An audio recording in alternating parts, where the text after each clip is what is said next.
if you had a choice that everyone was going to remember you for one thing, what would that one thing be?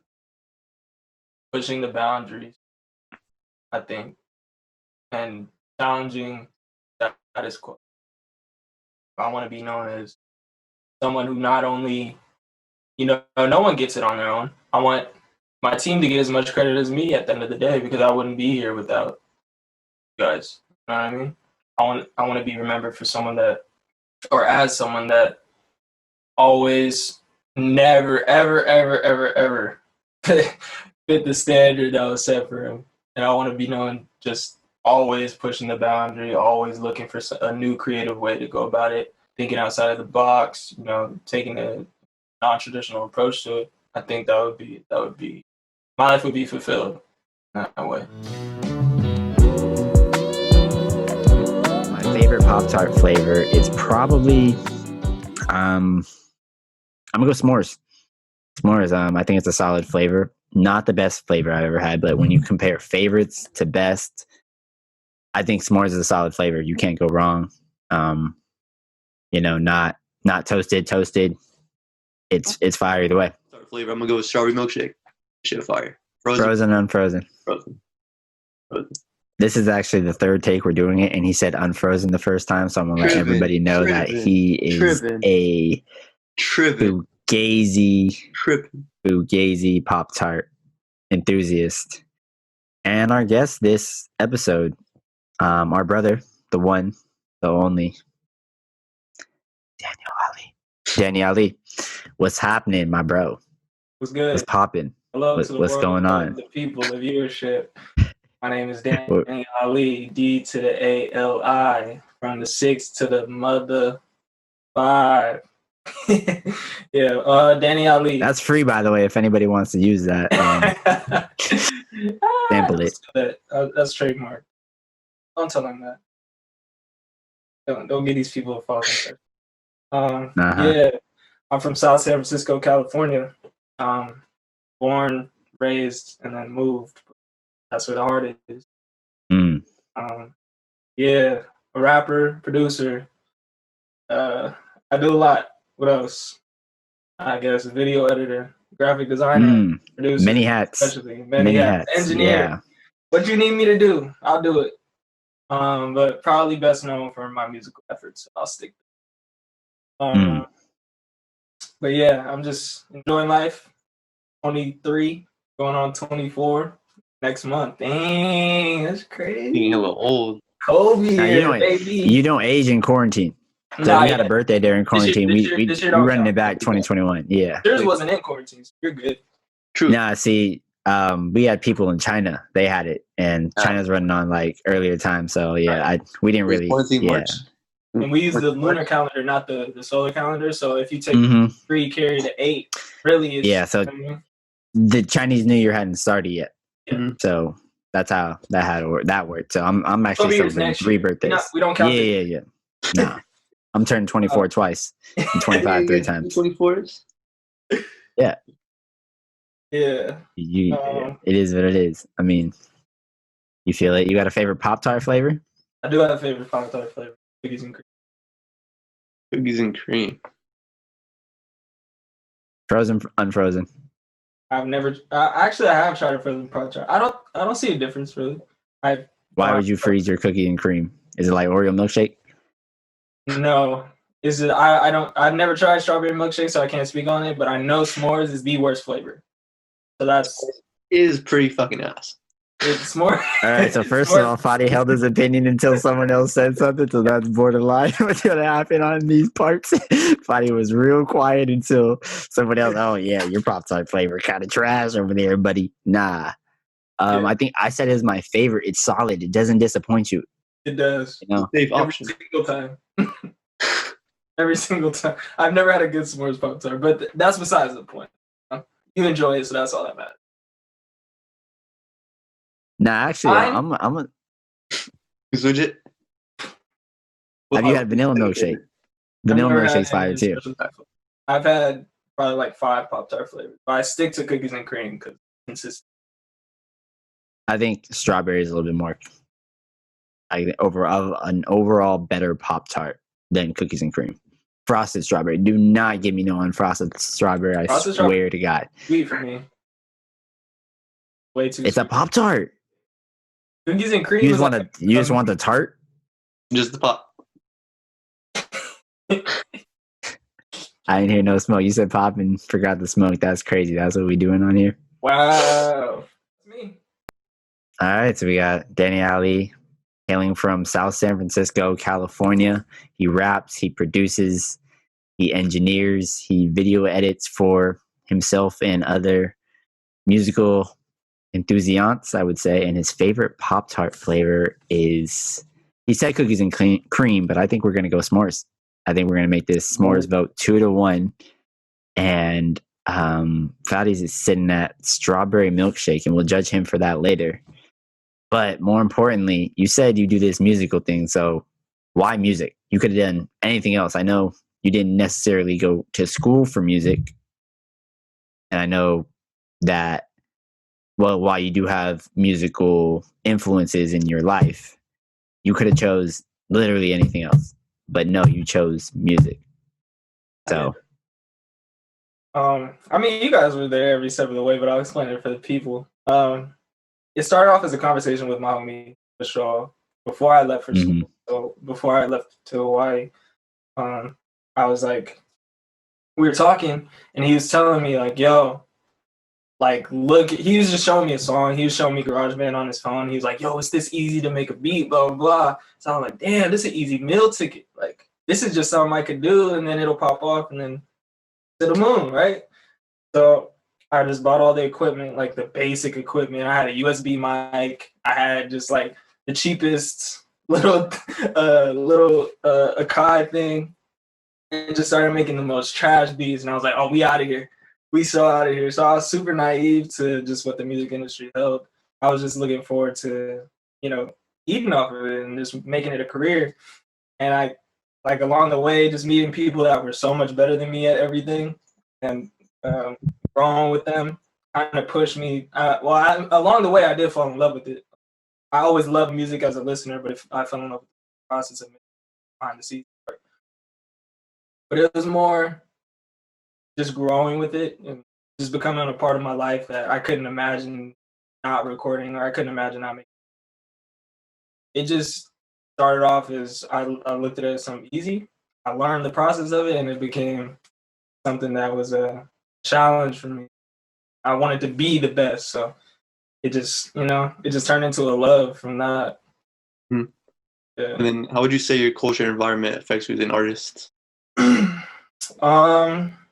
My culture, Black culture, I feel like it's deep rooted in just soul and just internal instinct. So I feel like that's something that I take with me in every approach to every song. Just reminding myself who I am, who I'm perceived as, while that may not necessarily be who I am.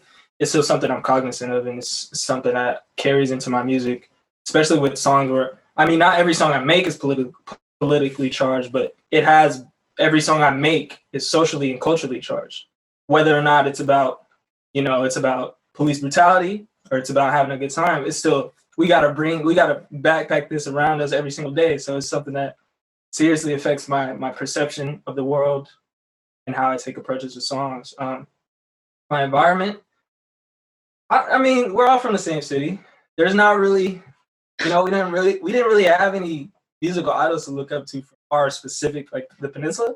We didn't really have any big successes. So something that still drives me to this day is being a park, because there's someone growing up where we came from that wants to do this, no one to look up to. So it's important for me to be that to someone that I didn't have growing up.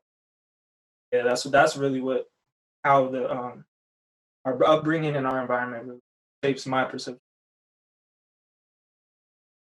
I think on top of that, going back to what you said about like our African American culture, there's so many different perspectives within our culture that I guess even if you're a close friend of someone who's inside that culture, like you don't understand like a lot of the different nuances that come with just being Black.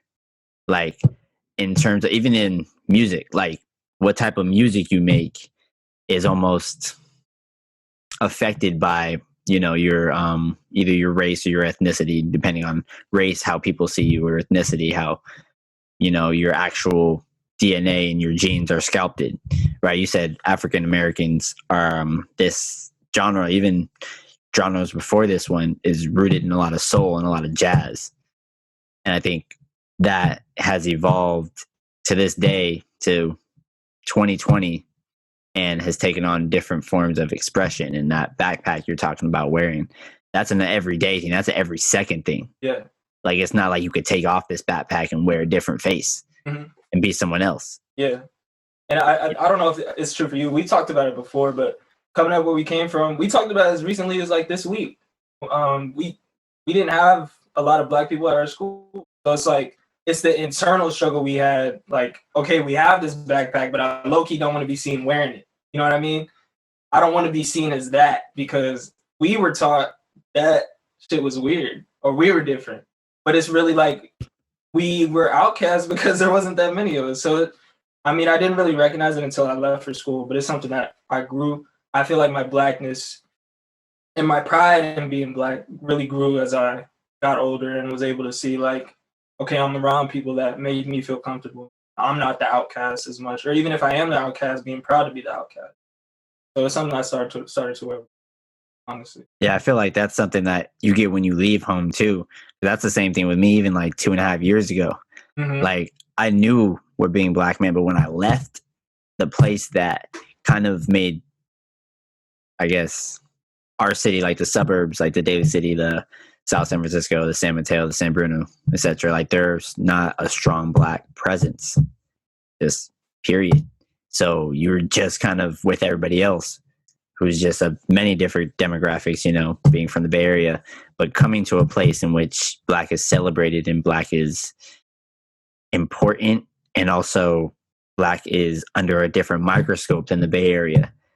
I think that's really important to not only Black culture, but whatever culture and whatever ethnicity and whatever race you are as a person, as an individual, that you actually go outside your home and explore it. Because that's the same thing that I was talking about, perspectives. You really don't know how things are until you're looking at yourself from a different view. You're around different people and you're in a different setting environment. So that's something that's there. 100%. I agree. Right. So with everything going on in the world right now, do you feel like this sense of like responsibility to include anything like into your apps? 100%. And I feel like growing every day. It's hard for me to just, I mean, now it's getting easier, but it was hard for me for a certain period of time, like, to just talk how I usually would, honestly. I wouldn't just, I couldn't make a call-in, or I couldn't make something that was more party-oriented, because it just felt like I had such a responsibility to share all the internal struggles I was battling. But now more than ever, I feel like it's important for me to be the leader that I would want, because I don't feel, it's a personal opinion, but I don't feel like we have a great leadership system in our generation. Every generation's had that leader that would speak up for the people. So I don't feel like it's there. So I'm taking it upon myself. And there's people that are leading the way now in the city that I'm just now realizing, like Stunnaman 02, Jordan Gomez, and Gunna. They're both doing it in the city. Like, they're being the voices for the city. They're taking the leadership. They're taking the brunt of the work, and they're establishing an organization and a structure that people could really follow. And I really rock with that. But I feel it's my duty to speak up on it, only because it's sharing this perspective that no one else has. Like, from the suburbs, moved out, like, wasn't really even in tune with my Blackness until I was 18, 17. So shying away from it for so long until it got to a point where you couldn't run from it and it's presented in your face. But I definitely feel like it's my duty, my obligation as a Black man and as an artist to share that on my platform.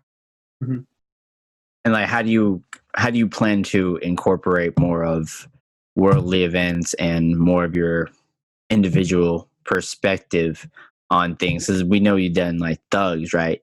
And I feel like, although Thugs is a really powerful record, it's not impossible for someone to from a different standpoint of not being from the suburbs and not recently getting in tune to your blackness to make a type of song like that, right? But you at the same time you want to differentiate yourself and you want to remain an individual. How do you use your different hats that you put on, your different talents to also incorporate maybe not as explicit or not as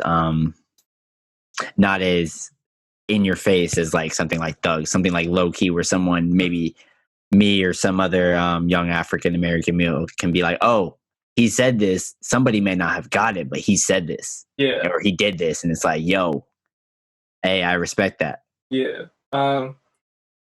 that's a great question. Honestly, I guess you don't really think about it because it just it comes out when it comes out. You know what I mean? Like, it's not something that I control. I do try to incorporate it as much as I can, but it's not something that I try to control. If it's the song, I'm gonna sneak it in there. If it fits the video, I'm gonna sneak it in there. If it's, like, even with something as small as my the sponsorship I have with Express, if I'm doing that deal, they operate off of Black talent without necessarily speaking on these worldly events from my point of view. So I'm going to use the platform that I have with the deal that they gave me to speak on Black creators and how we feel internally and how we feel about these deals. So I feel like trying my best to speak on it every time I can, trying my best to incorporate it into my videos. I feel like that's all I can really do.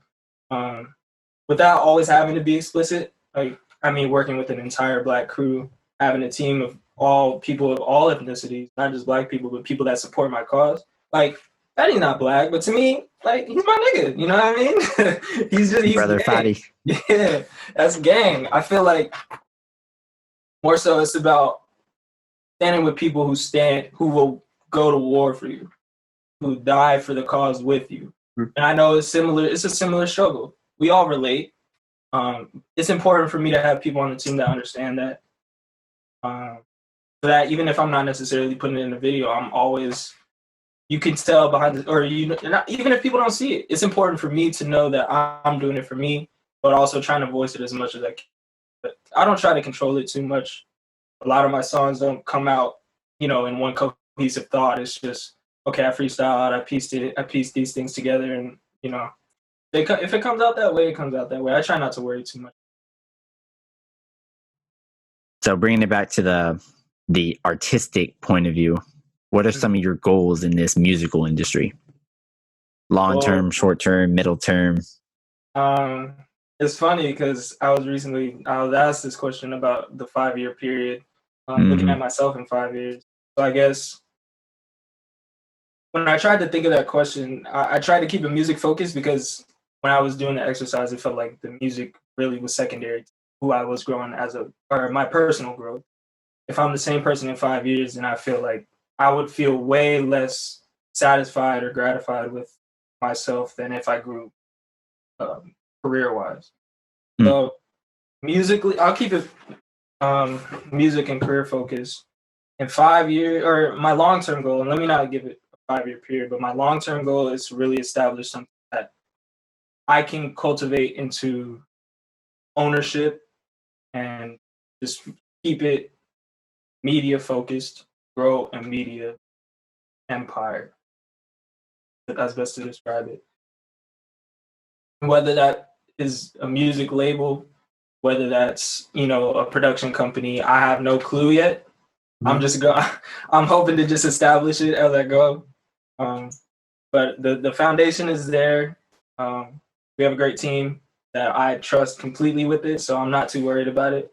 But in the short term, I just want to change lives and use my voice as a catalyst for change. You know what I mean? Mm-hmm. I want to be able to just feel like I'm making a difference by speaking and making kids or people our age feel like I feel the same way as he does. I'm not alone in this. And yeah, I really want to just use my voice as a leader for a generation that I feel lacks leaders in general. Yeah, that's my short-term goal. So how do you feel that you are like unique as an artist and a person? Unique.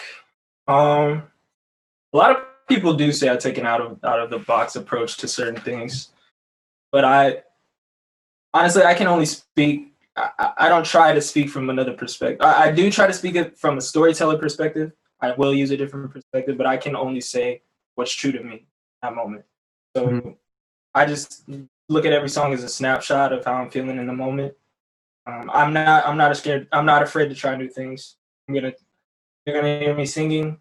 Next track, I'm gonna sound like I'm straight from the '90s on some boom bap. You know what I mean? I just try to just broaden my approach and not limit myself to any. I have to sound this way every single time or be real formulaic with it. I just try to take an out of the box approach, whether that's video, audio, uh, graphics. Like I'm gonna do a little bit of everything just so I know I'm not limited. That's Mhm. basically where I draw duality. You think it's important to try to, differentiate yourself from not other, and I don't like this word, but competition, but just, I know just by our relationship, you hear something and you're like, yo, this is fire, right? And you'll hear something, I will never hear nothing like that. And then you'll put your own spin on this and you'll be like, oh, I don't kind of sound like him. I did my own thing, but it was inspired by this. Mhm. Like, is that how like you kind of think of it when you're actually learning to actually become an individual and become a distinct artist? Yeah, I mean it's different for everyone. I don't really like because some people they really do they really do wear their influences on their sleeve. And early on, especially, I feel like that's something every artist goes through. But at this point in my career, it's kind of like if I want to go for this sound, I know I'm at the point where I know how to get to it. So I try new things, and sometimes it does come out sounding like someone else or inspired by someone else, like you said. But I try not to think too deeply on it because I know that every time it comes out, it's really going to be my take on it. It's not going to be something that they made because they don't have the perspective. But yeah, it is important for me to just take that approach in every song because you never know what could come of it. Honestly, I could just be in there thinking of, yo, that last Tame Impala album. I'm listening to Currents on repeat, and something's gonna come out that sounds completely different. Anything I've done, but I mean, you notice it more than the audience does. Honestly, I'll probably tell you it, and you wouldn't have even been thinking it, but then you're like, oh damn, I can hear it now. So it's just something everyone goes. Excellent. So what are some of your goals outside of your creative career? Like outside of music? Like what are some of your goals? We could do the short term, long term thing again. Short term, outside of music, I really do want to be more of a social presence, on the social justice front. I'm not someone that's like, oh, I'm on Instagram 24/7, like showing my face and stuff. Because I Mhm. kind of like to, I'm more of an introverted thinker. I like to think of things, share it with my team, and then find out ways to do it on a higher scale so that it's not Instagram video. It's a 4K anything. You know what I mean? I'm more about quality than I'm here all day.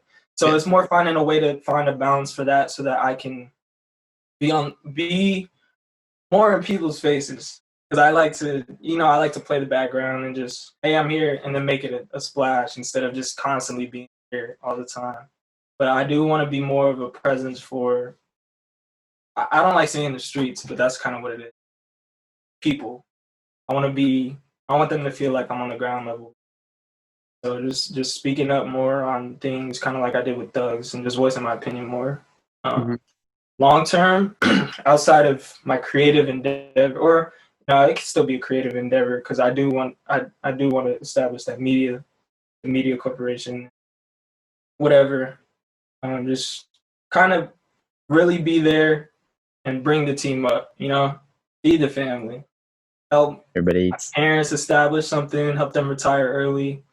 Um, get everyone on the team taken care of, and really make this feel like this is an operation instead of individual pieces trying to come together.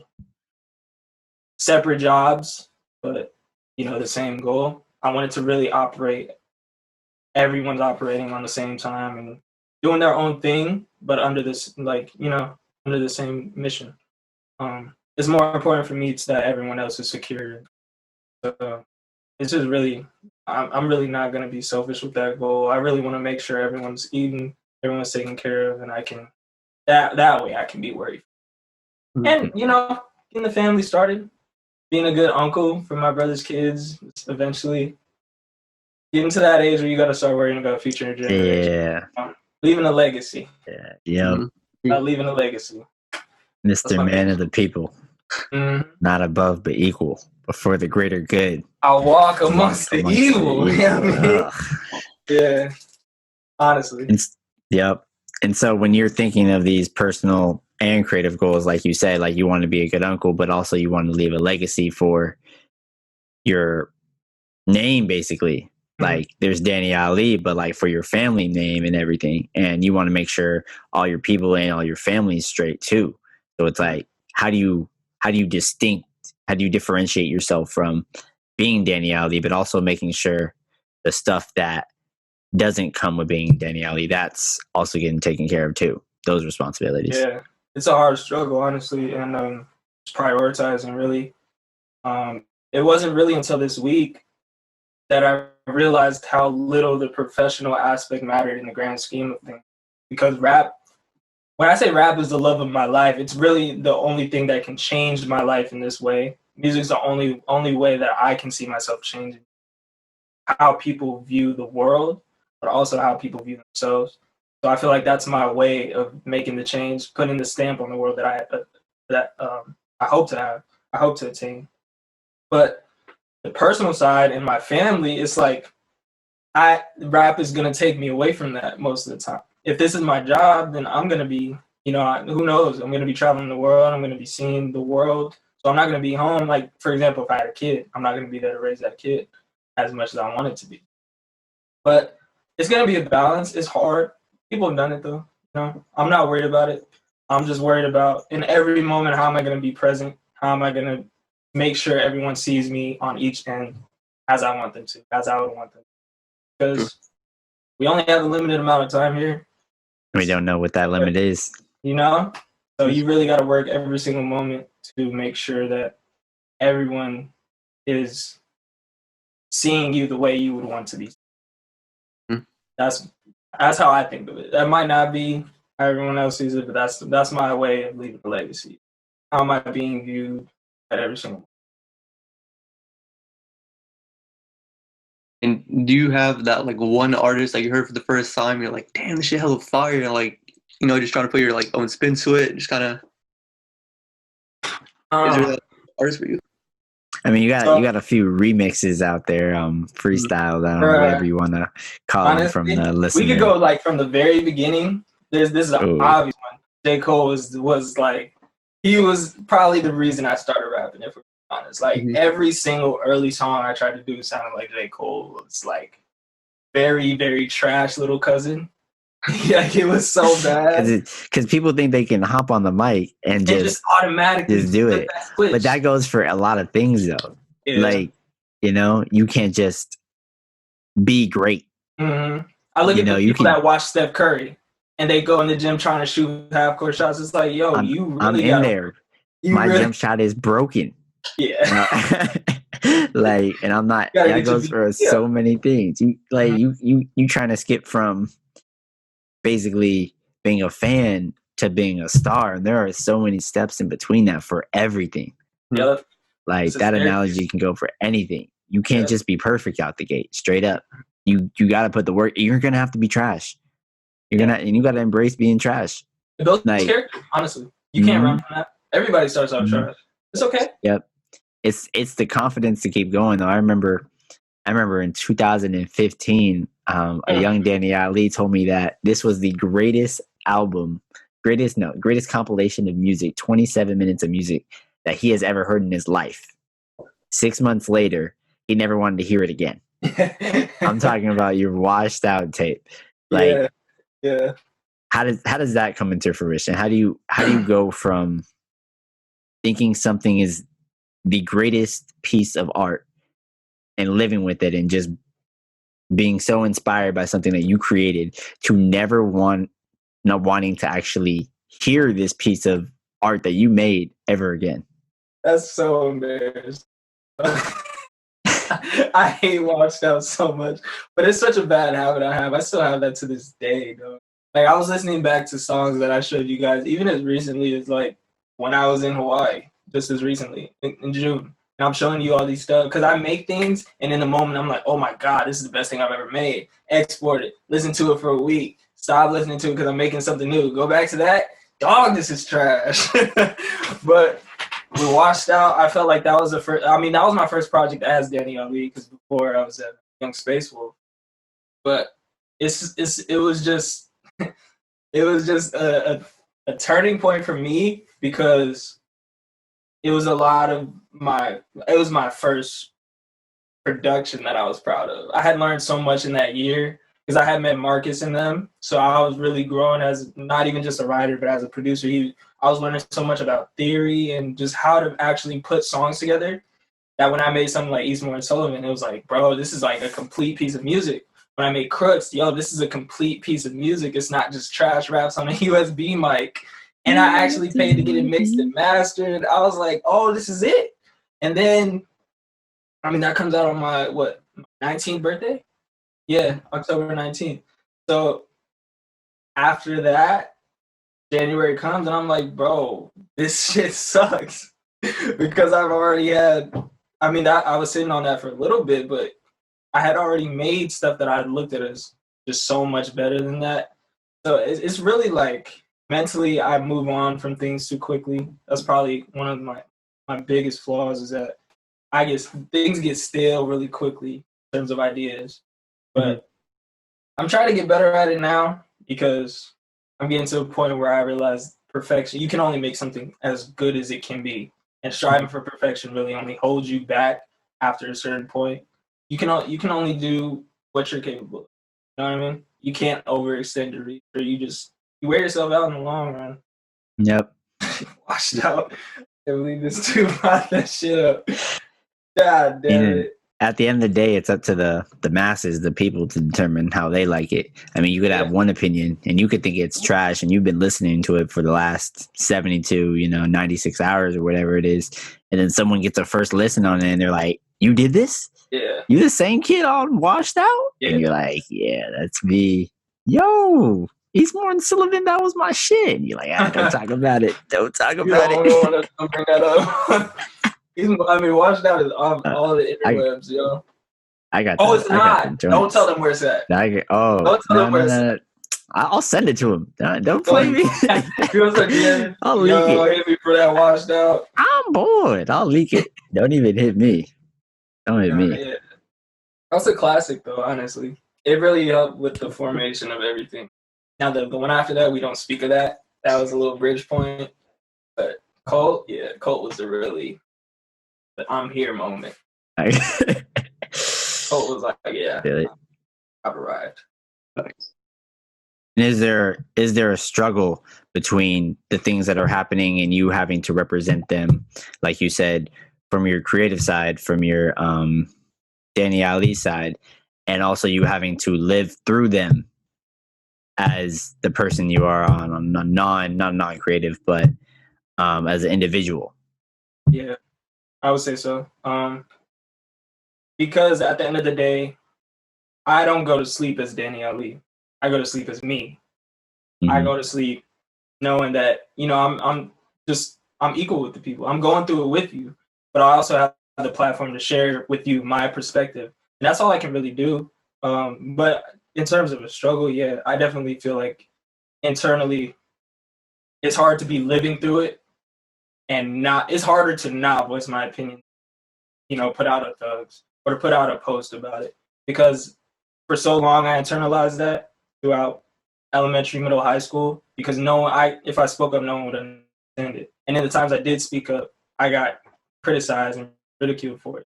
So it's like I'm at a point now where I have an audience that will listen to that and gravitate to that and understand that perspective.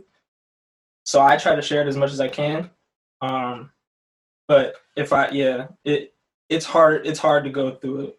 I would say so, because like at the end of the day, I'm not just Danny Ali. I'm a human being a Black African American man that goes through this daily.